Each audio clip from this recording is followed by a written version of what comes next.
நம்ம வீட்டில் இருக்கக்கூடிய அரிசி மாவை பயன்படுத்தி நல்ல கிறிஸ்பியான இந்த ஸ்நாக்ஸ் எப்படி செய்கிறதுன்னு பார்க்க போகிறோம்.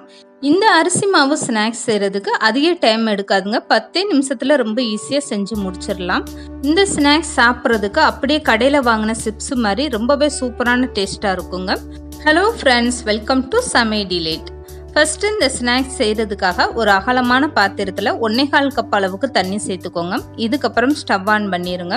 எந்த பாத்திரத்தில் நீங்கள் அரிசி மாவு அளந்து எடுக்கிறீங்களோ 1 கப் அரிசி மாவுனா 1.25 கப் அளவுக்கு தண்ணி சேர்த்துட்டு இப்போ மாவுக்கு தேவையான அளவு உப்பும் சேர்த்துருங்க. இதுக்கப்புறமா 2 ஸ்பூன் அளவுக்கு சமையல் எண்ணெய் சேர்த்துக்கோங்க. இந்த தண்ணி லேசாக சூடானதுமே அளந்து வச்சிருக்க அரிசி மாவை சேர்த்துக்கோங்க. இந்த அரிசி மாவு நீங்கள் கடையில் வாங்கின மாவாக இருந்தாலும் சரிங்க, இல்லை வீட்டில் இருந்த அரிசி மாவாக இருந்தாலுமே பயன்படுத்திக்கோங்க. இப்போ இந்த அரிசி மாவை தண்ணியில் சேர்த்ததுமே நீங்கள் ஸ்டவ் ஆஃப் பண்ணிவிட்டு இந்த மாதிரி கலந்து கொடுத்துருங்க. உடனே மாவு நல்லா கெட்டியாக ஆரம்பிச்சிடும். இதுக்கப்புறம் ஸ்டவ் ஆஃப் பண்ணிவிட்டு இந்த மாவை அப்படியே மூடி போட்டு வச்சுருங்க. 5 நிமிஷத்துக்கு இந்த மாவு அப்படியே நல்லா ஆறட்டுங்க. ஆறுனதுக்கப்புறம் தான் நம்ம கை போட்டு மாவை பிசைய முடியும். இப்போ 5 நிமிஷம் இந்த மாவு நல்லாவே ஆறிடுச்சுங்க. இதுக்கப்புறம் கையில் எடுத்து பார்த்தீங்கன்னா இந்த மாவு இன்னும் கொஞ்சம் நல்லா கெட்டியாக இருக்கும். இதுக்கப்புறமா ஒரு அகலமான பாத்திரத்தில் இந்த மாவை மாற்றிடுங்க.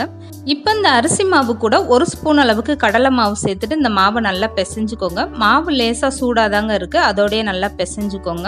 இந்த ஸ்நாக்ஸ் செய்யும் போது நீங்க வெறும் அரிசி மாவு மட்டும் பயன்படுத்தினீங்கன்னா அப்ப சாப்பிடும்போது உங்களுக்கு வாய் வலிக்கிற மாதிரி இருக்குங்க. அதனால இந்த மாதிரி 1 ஸ்பூன் கடலை மாவு சேர்த்துட்டு நீங்க அதுக்கப்புறம் இந்த ஸ்நாக்ஸ் செஞ்சு பாருங்க. ரொம்பவே அருமையான டேஸ்டா இருக்கும். இப்போ இந்த மாவு பிசையும் போது 1 ஸ்பூன் அளவுக்கு சமையல் எண்ணெய் சேர்த்துட்டு இந்த மாவை நல்லா பிசைஞ்சுக்கோங்க. எந்த அளவுக்கு நீங்க மாவை நல்லா பிசைறீங்களோ அப்பதான் சப்பாத்தி கட்டையில வச்சு தேய்க்கும் போது உங்களுக்கு விரிசல் விழுகாம இருக்கும். இப்போ பாருங்க, மாவு இந்த அளவுக்கு நல்லா சாஃப்டா இருக்கு பாருங்க. இந்த மாதிரி பிசைஞ்சு வச்சுட்டு இதுக்கப்புறமா ஒரு சப்பாத்தி கட்டையில கொஞ்சமா அரிசி மாவு தூவிக்கோங்க. இதுக்கப்புறம் தயார் பண்ணி வச்சிருக்க மாவுல இருந்து கொஞ்சமா மாவு எடுத்து நல்லா உருண்டையா உருட்டிட்டு அதுக்கப்புறமா சப்பாத்தி கட்டையில வச்சு நல்லா லேசா தேய்ச்சி எடுத்துக்கோங்க.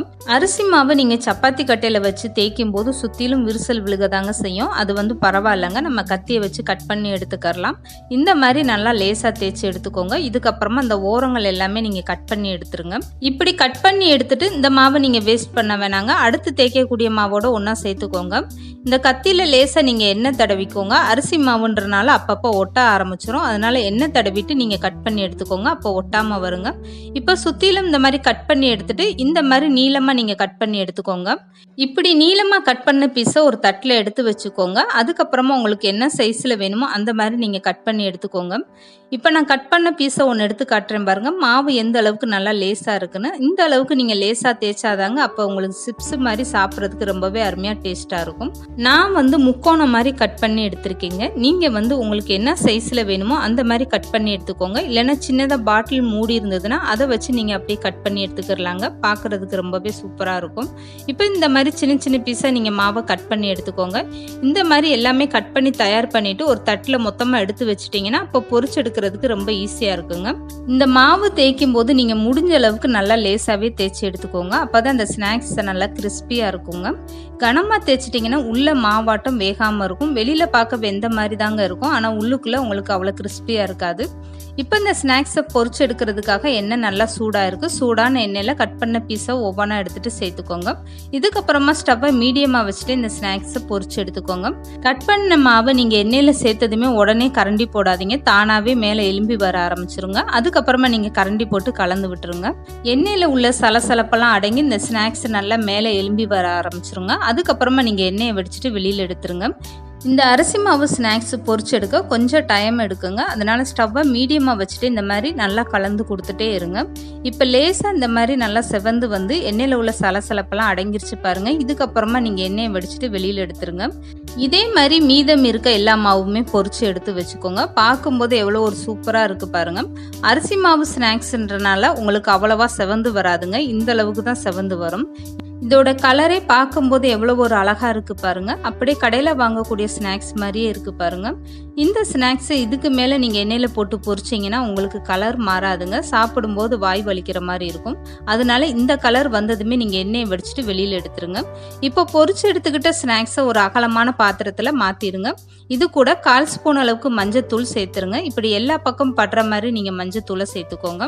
இது கூடவே காரத்துக்காக 1 ஸ்பூன் அளவுக்கு தனி மிளகாய் தூள் சேர்த்துக்கோங்க. 1 ஸ்பூன் அளவுக்கு சாட் மசாலா சேர்த்துக்கோங்க. இப்போ 1/4 ஸ்பூன் அளவுக்கு உப்பு சேர்த்துருங்க. நம்ம வந்து மாவு பிசையும் போது ஏற்கனவே உப்பு சேர்த்துருக்கோம். அதனால 1/4 ஸ்பூன் மட்டுமே நீங்கள் உப்பு சேர்த்துக்கிட்டிங்கன்னா போதும். இப்போ மசால் பொடியெல்லாம் சேர்த்துட்டு இந்த ஸ்நாக்ஸை இந்த மாதிரி நல்லா கலந்து கொடுத்துருங்க. சேர்த்துருக்க மசாலா எல்லா பக்கமும் நல்லா பரவுற மாதிரி கை வச்சு கலந்து கொடுத்துருங்க. அதுக்கப்புறமா இந்த மாதிரி ஒரு டைம் குலுக்கி விட்டிங்கன்னா போதுங்க. அவ்வளோதாங்க, ரொம்பவே சூப்பராக நம்மளுடைய அரிசி மாவு ஸ்நாக்ஸ் ரெடி ஆயிடுச்சு பாருங்கள். இந்த ஸ்நாக்ஸை பார்க்கும்போது அப்படியே கடையில் வாங்குற ஸ்நாக்ஸ் மாதிரி எவ்வளோ ஒரு அழகாக இருக்குது பாருங்கள். இதை சாப்பிடும் போதுமே ரொம்பவே சூப்பரான டேஸ்ட்டாக இருந்துச்சுங்க. இந்த அரிசி மாவு ஸ்நாக்ஸில் தனி மிளகாய் தூளும் சாட் மசாலா இதெல்லாம் சேர்த்து செஞ்சுருக்கிறதுனால நல்ல ஒரு காரமாகவும் புளிப்பாகவும் ரொம்பவே சூப்பராக இருக்கும். கண்டிப்பாக நீங்களும் ட்ரை பண்ணி பாருங்கள். இந்த வீடியோ பிடிச்சிருந்தா லைக் பண்ணுங்கள், ஷேர் பண்ணுங்கள், மறக்காமல் சமையல் டிலே சேனல் சப்ஸ்கிரைப் பண்ணுங்கள்.